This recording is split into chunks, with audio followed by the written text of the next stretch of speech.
Mutiara Hikmah Official, menyingkap hikmah di balik sunnah.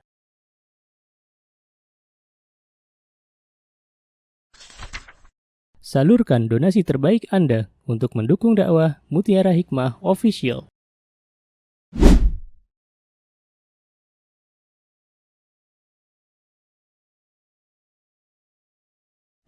Mari kita ikut serta dalam pembebasan tanah wakaf untuk pembangunan Masjid Mutiara Hikmah. Bagi Anda yang ingin menyalurkan donasi, bisa melalui rekening Bank BSI di nomor rekening 2200220245 atas nama Masjid Mutiara Hikmah.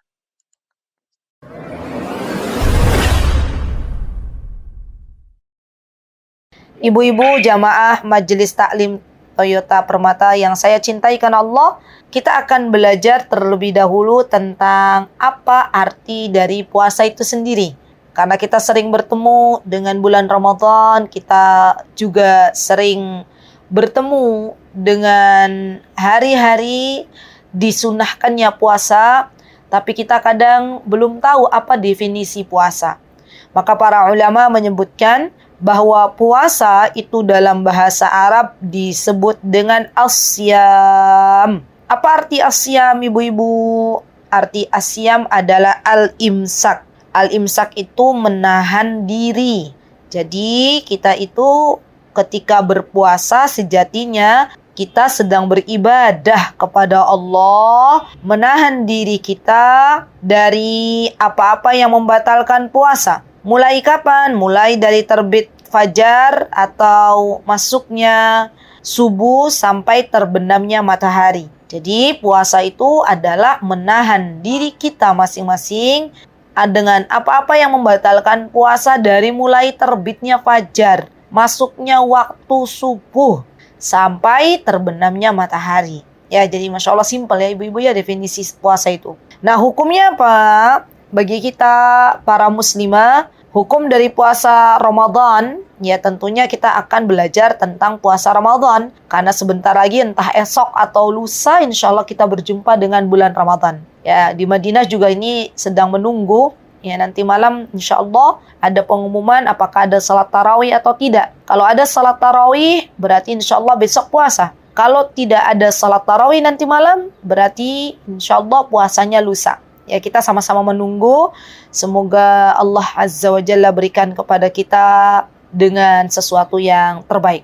Baik, Allah Subhanahu wa Ta'ala berfirman dalam surah Al-Baqarah ayat 183. Ibu-ibu silakan dibuka. Boleh, ya.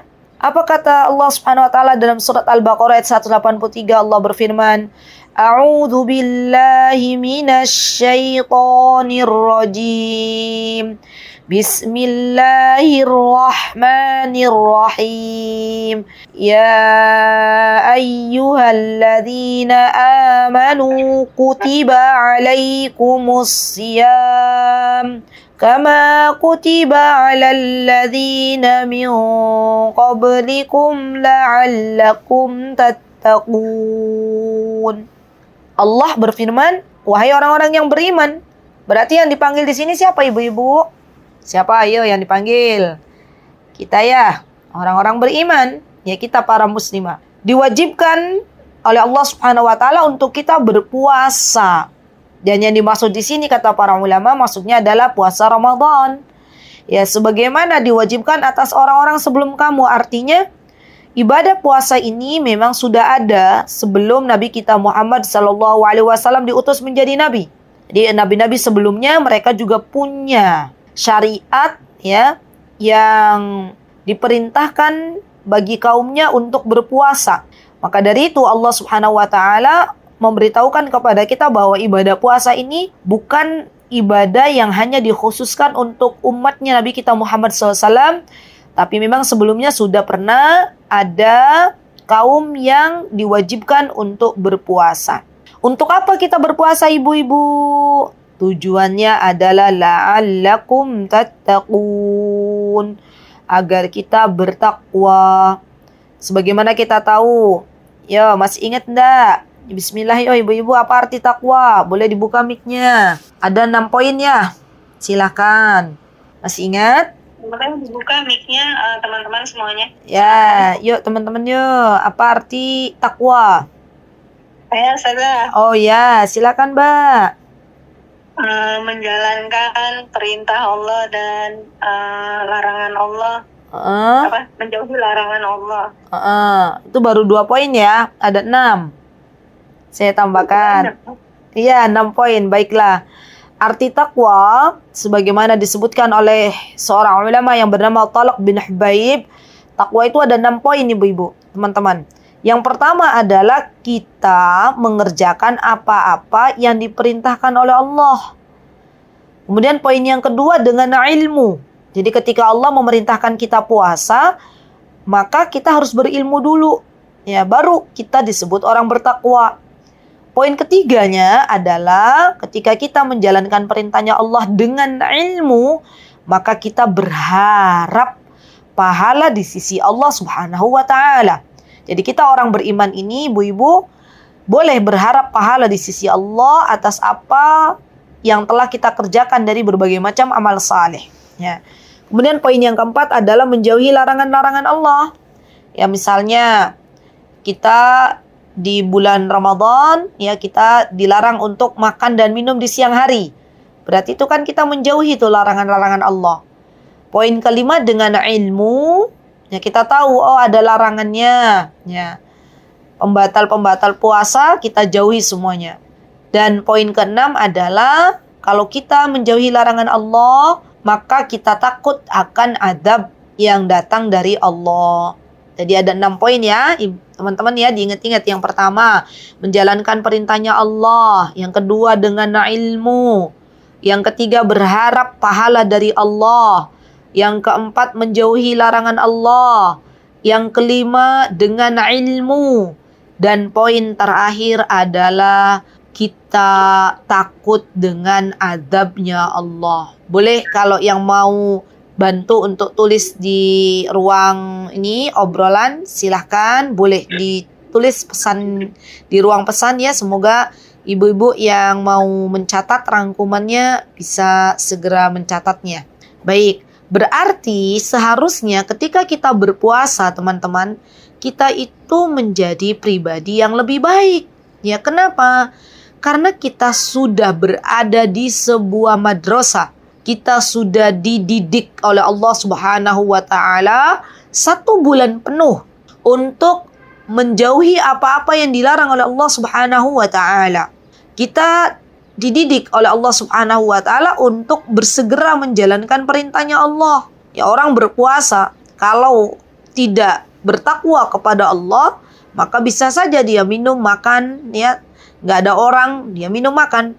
Tapi ketika Allah Subhanahu wa taala memberikan hidayah petunjuk kepada diri seorang hamba, dia menahan makan dan minum. Kenapa? Karena dia tahu bahwa Allah zat yang maha melihat. Nah, kalau 1 bulan ini kita dididik oleh Allah berhati-hati dalam berucap, berhati-hati dalam berbuat, tidak sembarangan kita melanggar perintah-perintahnya Allah, karena kita tahu segala apa yang kita lakukan itu dicatat oleh Allah Subhanahu wa taala. Maka kita akan menjadi pribadi yang lebih baik setelah kita menjalankan puasa Ramadan ya.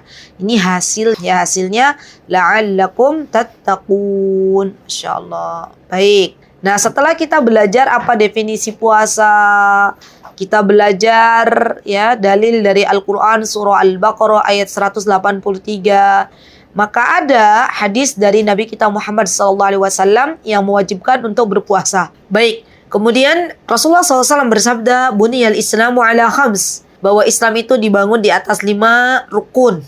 Ya, teman-teman boleh tulis. Rukun Islam apa saja? Atau boleh ada yang mau buka mic? Boleh.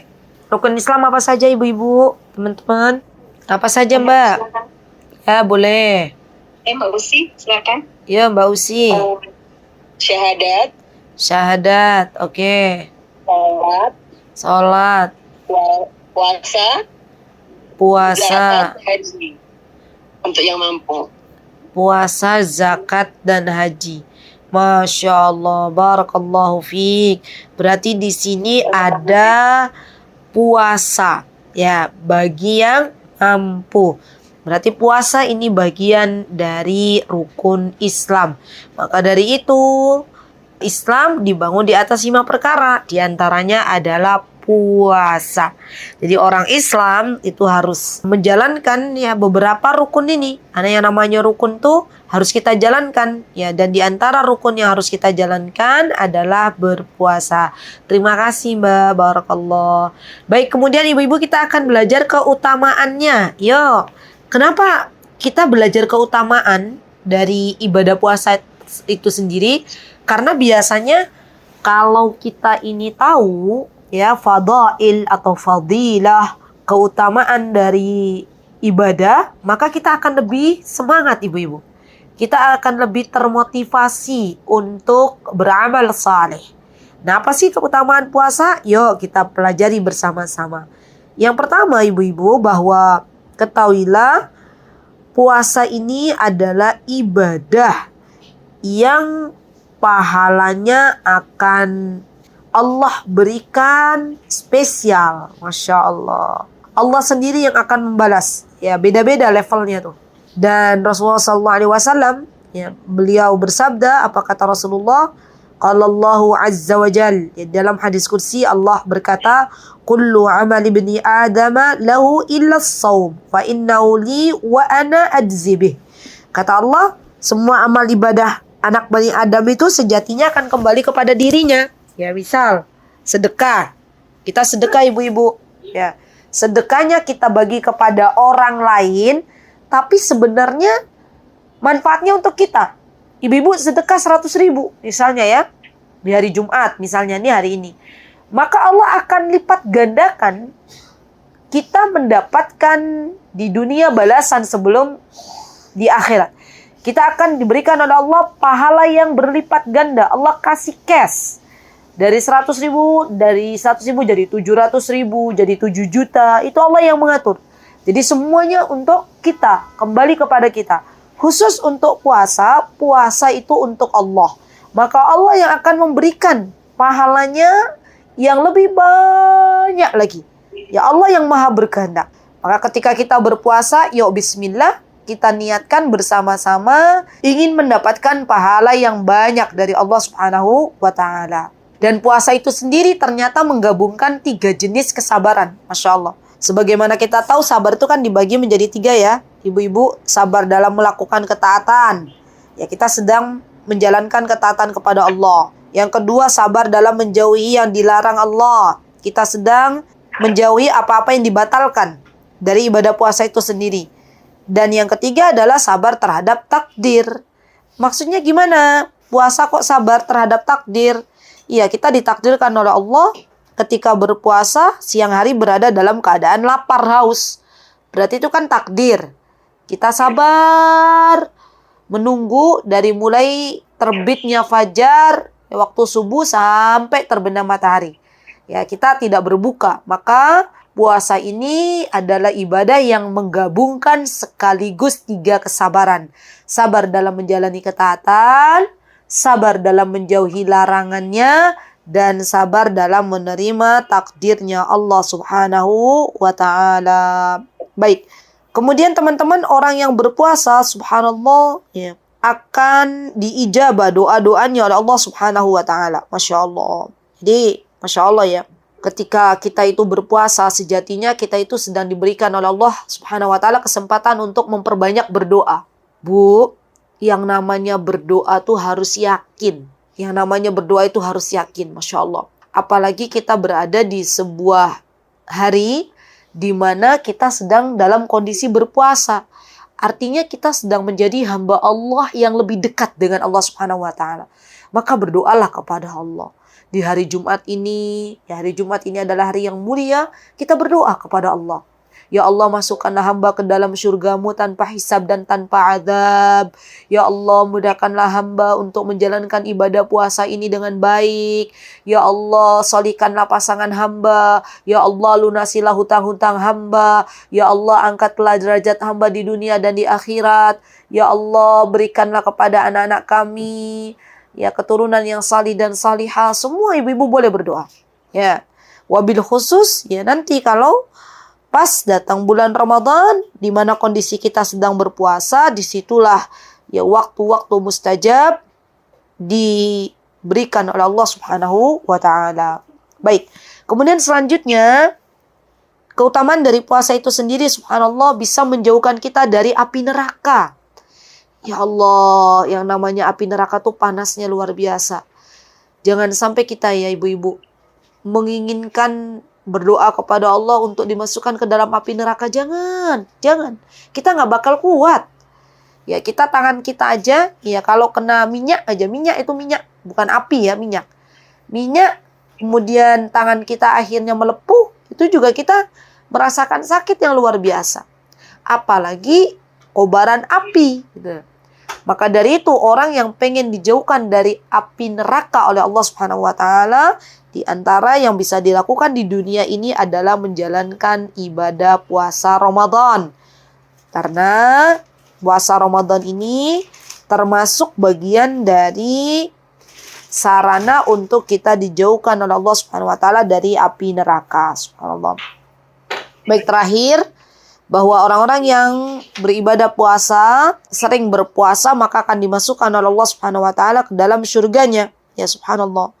Ya, orang yang berpuasa akan mendapatkan kesempatan untuk masuk dari pintu yang dinamakan dengan Ar-Rayyan. Di dalam surga itu ada pintu yang Allah khususkan bagi orang-orang yang berpuasa, yaitu Ar-Rayyan. Nah, bagi kita para muslimah yang menjaga puasa Ramadan, menjaga sholat 5 waktu, Masya Allah ya, taat kepada suami dan menjaga diri kita, maka kita bisa masuk dari pintu manapun yang kita kehendaki. Ini spesial untuk kaum muslimah, Masya Allah. Jadi Allah tuh zat yang maha baik ya, Masya Allah. Allah tidak mensyariatkan berbagai macam ibadah ibu-ibu. Ya, kalau kita sebagai seorang muslimah bisa menjaga diri kita, tidak bermudah-mudahan dengan laki-laki yang bukan mahram kita, kita taati suami kita jaga sholat 5 waktu kita, dan kita berpuasa di bulan Ramadan, maka kita bisa masuk surga dari pintu manapun yang kita kehendaki.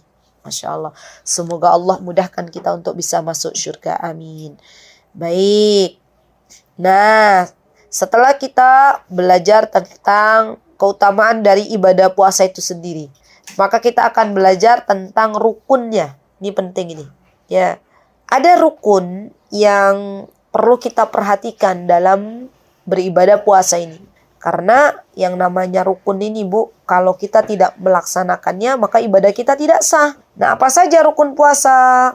Yang pertama, rukun puasa itu adalah niat.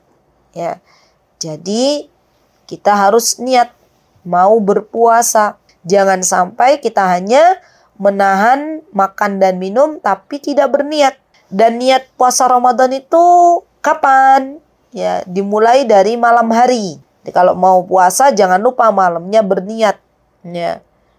Berniat untuk berpuasa keesokan harinya. Karena niat ini bagian dari rukun. Yang kedua adalah menahan diri dari hal-hal yang membatalkan puasa. Ya, ini juga sama. Ini termasuk bagian dari rukun puasa. Ya. Sampai kapan menahan dirinya? Sampai matahari terbenam. Ya. Ini penting bagi kita untuk menahan diri dari apa-apa yang membatalkan puasa itu sendiri. Ya. Setelah kita belajar rukun, ibu-ibu, kita belajar syarat. Syarat itu apa? Syarat itu berarti orang yang berpuasa itu yang seperti apa? Ya, yang pertama adalah tentunya dia harus muslim, ya, beragama Islam. Ya, karena Islam ini adalah agama yang memerintahkan untuk umatnya, untuk penganutnya berpuasa. Maka tidaklah seseorang diwajibkan berpuasa kecuali dia harus muslim. Ya, selain muslim, apakah boleh berpuasa? Ya, tidak diwajibkan bagi mereka untuk berpuasa. Yang kedua, ibu-ibu, adalah balig. Balig kalau untuk perempuan berarti apa? Sudah mendapatkan menstruasi. Kalau bagi laki-laki, laki-laki berarti sudah mimpi basah. Nah, ini balig. Berarti anak-anak kecil yang belum balik, misalnya usia 6 tahun, 7 tahun, boleh nggak berpuasa? Boleh, tapi belum diwajibkan. Ya, makanya kita tidak perlu untuk sampai marah-marah gitu ya kalau anak-anak kita yang masih kecil belum mampu untuk berpuasa. Ya, karena mereka memang belum diwajibkan. Kapan diwajibkan oleh Allah? Kalau mereka sudah balik. Ya, kalau anak kita usia 11 tahun sudah menstruasi, maka dia wajib untuk berpuasa. Tapi kalau belum menstruasi bagi anak perempuan, maka dia belum wajib untuk berpuasa. Yang ketiga adalah berakal. Jadi orang nyun sewu ya, mohon maaf, orang gila itu nggak wajib bagi dia untuk berpuasa. Ya, kita orang berakal, diberikan akal sehat oleh Allah, maka sebagai tanda syukur kita kepada Allah atas nikmat akal ini, ibu-ibu, kita berpuasa. Ya, jadi kita itu harusnya malu sama Allah kalau sampai di bulan Ramadan, ya ada orang Muslim mengaku dirinya beriman kepada Allah tapi nggak puasa. Sehat walafiat, jasadnya sehat, akalnya sehat, tapi nggak berpuasa. Ya maka malu sama Allah Subhanahu Wa Taala. Kenapa? Karena orang-orang yang berakal ini sesungguhnya diwajibkan baginya untuk berpuasa. Baik, yang keempat, ya syarat untuk puasa itu sendiri adalah mukim. Jadi orang yang sedang tidak dalam perjalanan, ya tidak sedang safar. Ya, kalau pertanyaan dari ibu, Ustazah gimana kalau lagi safar, apakah boleh berpuasa? Pilihannya dua, boleh berpuasa, boleh berbuka. Jadi Rasulullah juga dulu begitu, Bu. Waktu beliau safar, beliau juga pernah berbuka, gitu ya. Apalagi kondisinya misalnya ibu-ibu ya, misalnya pas mau mudik jauh gitu ya, berjam-jam ya, kalaupun misalnya berpuasa malah tidak kuat gitu ya, boleh berbuka. Tapi nanti wajib untuk diqadha. Ya, kapan? Ya, selain bulan Ramadan. Setelah kita selesai puasa Ramadan, maka kita boleh mengqadha apa-apa yang kita tinggalkan dari ibadah puasa di bulan Ramadan karena sebab udzur. Baik, yang terakhir adalah di antara syaratnya bagi kita tentunya para kaum wanita adalah suci dari haid dan nifas. Jadi orang haid, orang nifas itu tidak diwajibkan untuk berpuasa. Ya boleh berbuka, tapi dia harus mengqadhanya. Kapan? Kalau sudah selesai bulan Ramadan. Ya, dan masalah qadha ini ibu-ibu jangan ditunda-tunda. Ya, kalau kita punya utang maka dicatat berapa hari. Banyak para muslimah itu yang tidak memperhatikan hal ini. Ya, keluar dari bulan Ramadan dia lupa berapa hari ya. Kemarin haidnya 6 hari kah, 7 hari kah, 8 hari kah.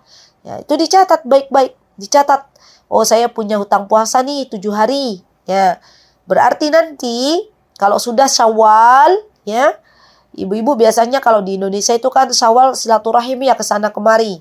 Nah udah selesai silaturahim, berarti waktunya masih lumayan panjang nih. Ya mana dulu yang didahulukan? Kalau waktunya masih panjang, puasa Syawal dulu, baru kemudian qadha. Tapi kalau waktunya mepet, ya misalnya kayaknya nggak kekejar nih. Kalau puasa Syawal dulu, qadhanya nanti nggak dapet gitu ya. Kalau puasa qadha dulu nanti Syawalnya nggak dapet. Boleh puasa Syawal dulu baru qadha. Tapi kalau waktunya mepet, ya waktunya masih panjang, dia boleh qadha dulu baru Syawal. Kalau waktunya mepet, berarti Syawal dulu.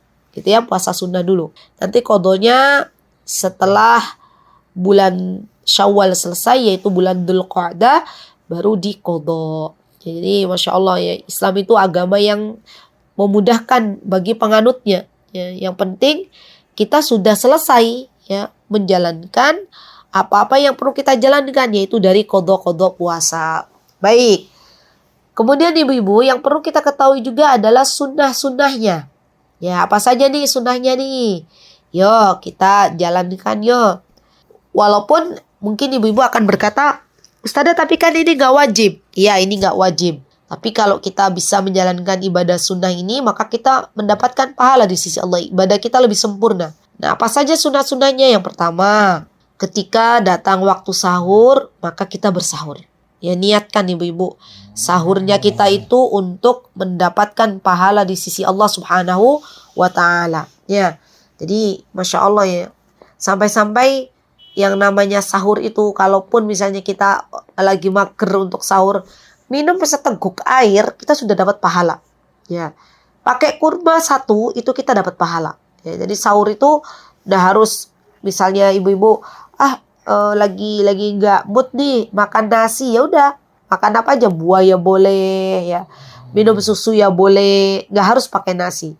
Tapi kalau misalnya ibu-ibu orang Indonesia tuh kalau nggak makan nasi nggak kenyang ustazah, ya sudah silakan makan nasi. Dan waktu sahur terbaik itu ibu-ibu adalah 50 ayat Al-Quran yang dibaca. Berarti mungkin kurang lebih sekitar 45 menit sebelum adzan subuh.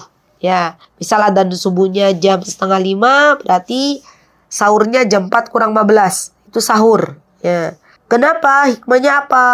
Diakhirkan sahurnya, hikmahnya adalah agar ketika pagi hari ya kondisi kita masih lebih fit, ya kan beda orang kalau sahur jam 1, jam 2, ya subuh udah lapar lagi, ya. Jadi sahur itu diakhirkan sunnahnya, ya bukan diawalkan, ya. Dan ingat ibu-ibu bahwa sahur ini adalah bagian dari apa-apa yang diperintahkan oleh Rasulullah SAW. Maka kita perjuangkan, ya, makan sahur ini untuk mendapatkan keberkahan, ya. Karena Rasulullah berkata apa? Wa inna fis sahuri barakah. Kata Rasulullah, sahur ini ada keberkahan di dalamnya, subhanallah. Jadi kita penting bagi kita ibu-ibu niatkan sahur kita itu untuk mendapatkan keberkahan. Apa itu barokah? Barokah itu adalah bertambahnya kebaikan. Jadi orang yang sahur itu akan mendapatkan kebaikan dari Allah Subhanahu wa taala, ditambah kebaikannya. Jadi penting untuk kita mencari berkah. Kapan? Sahur. Ya. Yang kedua, di antara sunnahnya adalah mengawalkan atau mempercepat berbuka puasa, menyegerakan untuk berbuka puasa. Berarti apa? Kalau sudah mendekati waktu berbuka, ya diharapkan bagi kita kaum wanita nih terutama ya sudah siap-siap, ya. Jangan masih uprok di dapur, apalagi di pasar tiban Ramadan gitu ya. Kalau di Indonesia kan banyak tuh. Tiba-tiba Ramadan ya banyak pasar jadi-jadian. Ya kalau di Jogja banyak. Ya di setiap mungkin hampir setiap masjid tuh ada pasar dadaan. Nah, kita sebagai seorang wanita muslimah hendaklah mempercepat gitu ya. Oh, sudah mau berbuka nih. Ya sudah selesai jalan-jalannya, kita siap-siap berbuka, ya. Dan buka yang terbaik itu dengan apa ibu-ibu? Dengan kurma, bukan dengan gorengan. Ya, kita warga Indonesia ini, warga 62 ini, kalau ada kurma di depan, ada gorengan, ya maka biasanya yang akan diambil terlebih dahulu adalah gorengan. Padahal sunnahnya itu adalah rutob. Rutob itu apa? Kurma yang masih segar. Ya, kalau udah ada rutob, kata Rasulullah SAW, maka tamar. Tamar itu kurma kering. Maksudnya sudah nggak lagi yang segar, ya, nggak apa-apa, boleh. Kalau nggak ada tamar, kata Rasulullah apa? Air putih.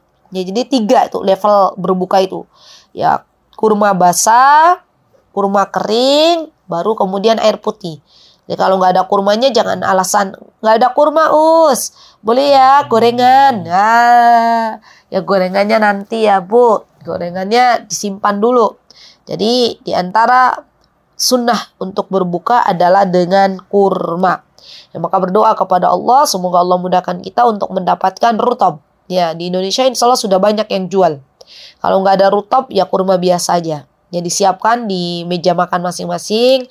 Ya, dan biasakan anak-anak kita untuk memakan kurma sebelum makan es doger, sebelum makan es campur, sebelum makan kolak, sebelum makan es dawet. Nah, kurma dulu, baru kemudian makan yang lainnya. Masya Allah. Kemudian, ibu-ibu, di antara sunnahnya adalah kita memperbanyak berzikir kepada Allah Subhanahu wa taala. Ya tidak ghibah, tidak ngomongin orang, ya Masya Allah. Dan ini bagian dari sesuatu yang kita lupa. Ya, kita lupa bahwa sejatinya kita dianjurkan dalam beribadah puasa itu untuk memperbanyak mengingat Allah Subhanahu wa taala. Jadi penting ini ibu-ibu. Jadi jangan sampai siang harinya kita di bulan Ramadan dan di luar bulan Ramadan sama saja. Ya, harus ada bedanya. Ya kalau kita di bulan Ramadan mungkin masih banyak bicara, tapi sudah masuk bulan Ramadan kita banyak baca Al-Qur'annya. Karena sesungguhnya membaca Al-Quran di bulan Ramadan itu mendapatkan pahala yang banyak di sisi Allah Subhanahu wa ta'ala. Baik, kemudian apa saja yang perlu kita lakukan? Ya, sunnahnya dari ibadah puasa ini adalah beriktikaf. Masya Allah ya. Iktikaf ini adalah perkara yang dianjurkan oleh Nabi kita Muhammad SAW, ibu-ibu. Kapan dimulainya iktikaf? 10 hari terakhir Ramadan. Ya. Jadi kalau bisa 10 hari terakhir Ramadan tuh udah libur semuanya. Ya. Semoga Allah mudahkan ya ibu-ibu untuk kita bisa beriktikaf. Dan iktikaf itu ada dua. Ada iktikaf yang memang penuh, ya. Dari mulai malam 21 sudah masuk masjid, ya pulang nanti malam lebaran. Ada yang separuh-separuh, boleh. Ya ibu-ibu niat. Misalnya, ya Allah saya mau iktikaf nih dari mulai ba'da isya sampai subuh. Ya, maka boleh. Sudah dihitung beriktikaf di hadapan Allah Subhanahu wa taala. Dan iktikaf itu artinya apa? Berdiam diri. Ya, berdiam diri dalam rangka mengingat Allah Subhanahu wa taala dan minta kepada Allah, ibu-ibu. Alhamdulillah di Indonesia Raya yang kita cintai sudah banyak ya, Masya Allah, masjid-masjid yang menyiapkan bagi para jamaah untuk beriktikaf, Masya Allah. Jadi Jogja juga banyak ya, sudah ada, Masya Allah, beberapa masjid yang memang sudah memisahkan antara kaum bapak-bapak dengan kaum ibu-ibu. Ya, Masya Allah, sudah ada banyak fasilitasnya, ada fasilitas laundry, makan, minum sudah ada ya. Tinggal apa? Orang-orang iktikaf itu sholat, baca Quran, berdoa. Ya, Masya Allah. Dan dari 360 hari itu Bu, ya, Masya Allah. Allah tuh sedang menginginkan kita dekat dengan Allah 10 hari saja. Ya. Kapan? Di 10 hari terakhir Ramadan. Karena di 10 hari terakhir Ramadan itu ada Lailatul Qadar. Makanya orang yang beriktikaf itu kesempatan untuk mendapatkan Lailatul Qadarnya lebih banyak. Ya. Kenapa? Karena dia fokus. Ya. Masalahnya, dilemanya di negara kita, ya 10 hari terakhir itu justru diskonan tambah banyak gitu. Ya. Diskonan tambah banyak, ya. Kegiatan mudik tambah penuh. Ya. Subhanallah. Masak juga mulai nyicil gitu ya. Kemudian ya ibu-ibu yang jualan catering sudah mulai membuka PO gitu kan ya, Masya Allah. Jadi kita berdoa ibu-ibu. Ya 10 hari terakhir ini kita minta kepada Allah agar Allah mudahkan kita untuk fokus beribadah. Karena bisa jadi Ramadan ini adalah Ramadan terakhir kita. Maka minta kepada Allah agar Allah berikan Ramadan yang terbaik. Ya, beriktikaf di 10 hari terakhir Ramadan. Baik, setelah kita belajar apa saja sunnahnya, maka yang perlu kita pelajari, ya siapa saja orang-orang yang boleh tidak berpuasa. Nah ini penting nih. Yang pertama tentunya kita ya ibu-ibu ya, seorang wanita yang sedang haid atau nifas. Maka ini nggak boleh berpuasa. Ya, kita akan mengqodoknya nanti setelah selesai dari bulan Ramadan. Yang kedua, bagi ibu-ibu yang sedang hamil atau menyusui. Ya, jadi orang yang hamil atau menyusui ini boleh meninggalkan puasa Ramadan. Ya. Nah, bagaimana? Apakah nanti wajib untuk mengqodok? Ya, kalau memang dia takut ya terhadap dirinya, ya. Jadi kan ada wanita hamil dan menyusui itu takut terhadap kesehatan dirinya dan kesehatan bayinya. Ya, kalau takut terhadap kesehatan dirinya saja, maka dia wajib mengqodok. Ya, karena ini diibaratkan adalah orang yang sakit. Tapi kalau takut terhadap bayinya, takut terhadap dirinya juga, maka cukup bayar fidyah saja. Dan ini pendapat para ulama ya, jadi berbeda-beda pendapat. Masya Allah, karena ada wanita itu yang tiap tahun itu keadaannya apa Bu? Menyusui hamil, menyusui hamil. Ya kalau memang kondisinya begini berarti cukup bayar fidyah. Tapi kalau kondisinya misalnya hamilnya hanya sewaktu-waktu aja, pas datang bulan Ramadan, pas hamil, ya. Dan tuh nggak tiap tahun, berarti dia wajib untuk mengqodok. Ya, baik. Yang ketiga adalah wanita yang tua renta. Nenek-nenek, simbah-simbah, yang kuat sudah nggak berpuasa, yang nggak kuat lagi, nggak mampu lagi kalau berpuasa, maka boleh untuk tidak berpuasa. Apakah dia wajib mengqadha? Tidak. Ya, cukup membayar fidyah saja. Fidyah itu apa Ustazah? Fidyah itu memberikan makan kepada fakir miskin. Ya, bagaimana cara memberi makannya? Ada dua, ibu-ibu. Yang pertama, boleh setiap hari kita memberikan 1 piring makanan siap saji. Ini lebih baik, ya. Jadi setiap 1 hari simbah kita nggak berpuasa, maka 1 orang fakir miskin. Atau boleh digabung, ya. Mau 30 hari langsung, ya berarti 30 fakir miskin. Ya, kita undang untuk makan sampai kenyang. Ya, tentunya dengan makanan yang terbaik. Ya. Dan ini adalah cara dalam membayar fidyah. Kemudian siapa yang boleh nggak berpuasa? Orang sakit.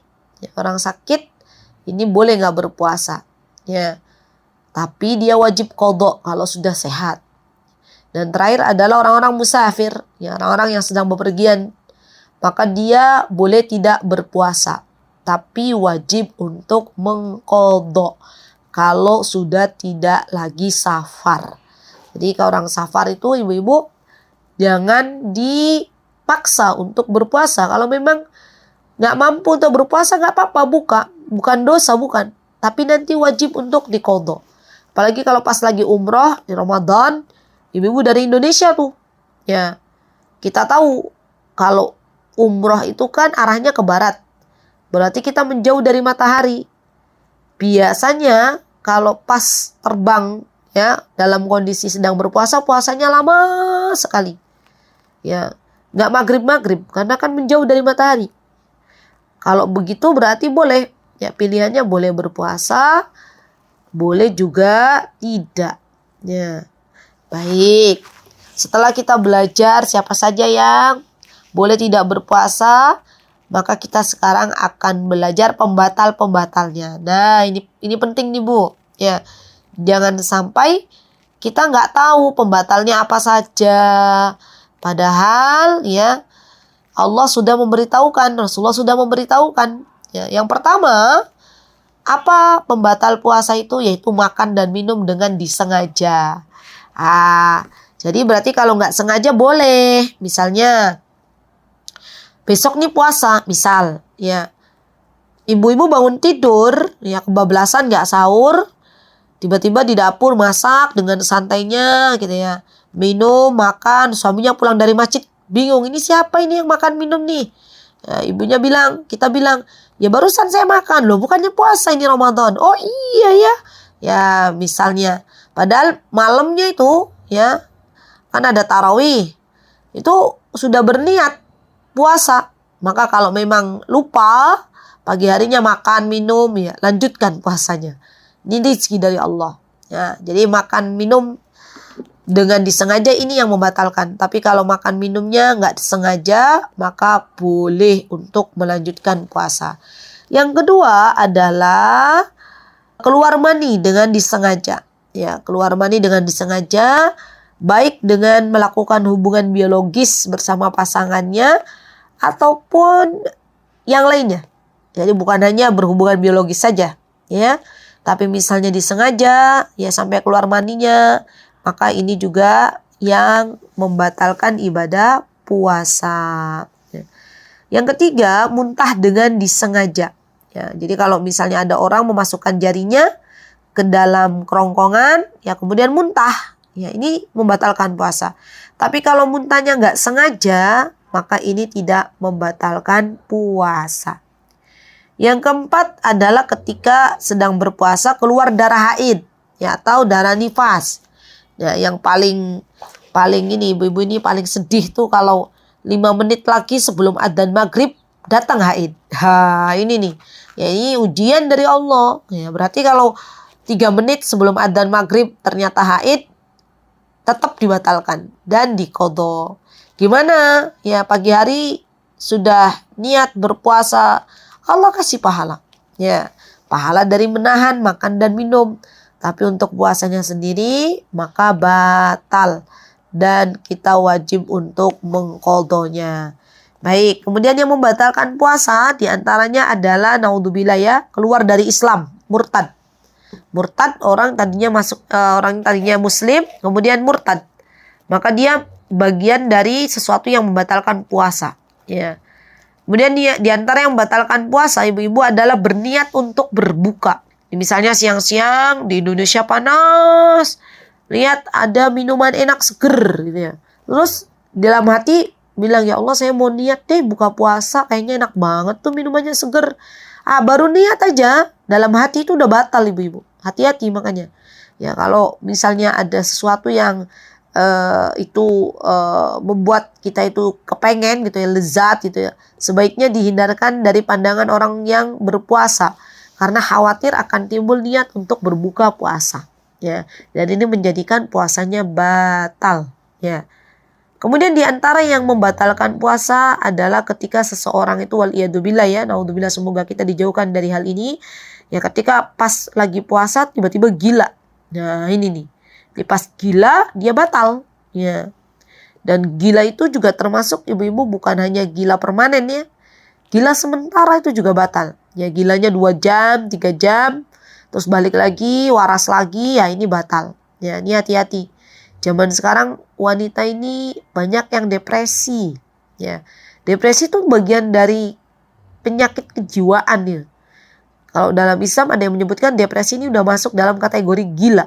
Ya, maka kita berdoa kepada Allah. Apa doanya? Allahumma inni a'udzubika minal jununi. Ya Allah, hamba berlindung kepada Engkau dari penyakit gila. Ya naudzubillah. Semoga Allah jauhkan kita semua ibu-ibu ya dari yang namanya depresi. Naudzubillah, summa naudzubillah. Baik, kemudian yang membatalkan puasa juga diantaranya ya ibu-ibu, kata para ulama adalah hijamah, ya berbekam. Nah ini dipermasalahkan, diperselisihkan apakah batal atau tidak. Maka pendapat yang terkuat ya, kalau memang darah yang dikeluarkan dari orang yang berbekam ini banyak, maka puasanya batal ya. Hati-hati kalau mau berbekam, kalaupun mau di bulan Ramadan malam hari itu lebih baik ya. Baik, yang mungkin kita anggap membatalkan tapi nggak membatalkan apa aja, misalnya meneteskan tetes mata, nah itu nggak batal tuh Bu, boleh ya, bukan termasuk bagian dari yang membatalkan puasa. Atau menggunakan obat tetes telinga, ini juga boleh ya. Atau misalnya ngicip makanan, ngicip makanan itu boleh, tapi makanan yang sudah diicip dikeluarkan lagi, jangan ditelan ya. Ya ini boleh, tidak membatalkan puasa ya.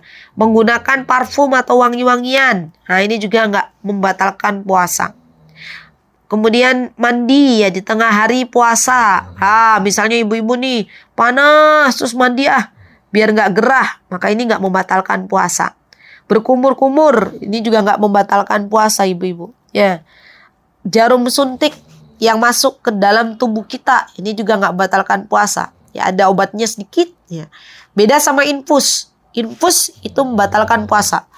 Berarti misalnya ibu-ibu nih ada mau KB gitu kan, biasanya dimasukkan obat ya. Nah ini nggak batalin puasa. Tapi kalau sampai infus, ya masuk infus, maka ini bagian dari membatalkan puasa. Karena infus itu adalah pengganti makanan.